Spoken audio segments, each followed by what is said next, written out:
Welcome to One Chemistry. This is 365 Chemistry series. Daily one question for you.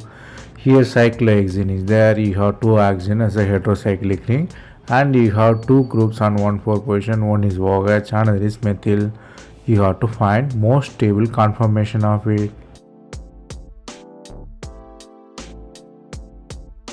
Here the normal stability of cyclohexane is chair form, then twisted board comes, then board, then the half chair.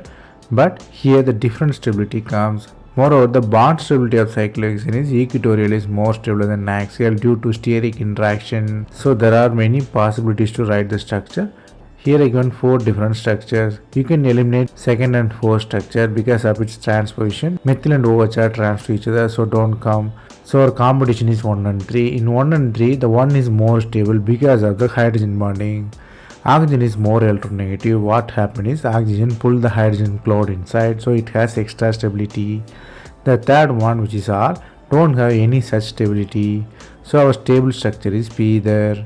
So the hydrogen bonding provide the extra stability. So the stability order will be hydrogen bonding, equatorial and axial.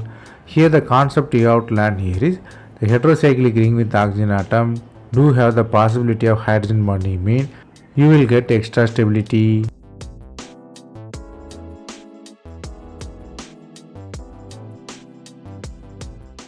That's all from this video. Thanks for watching.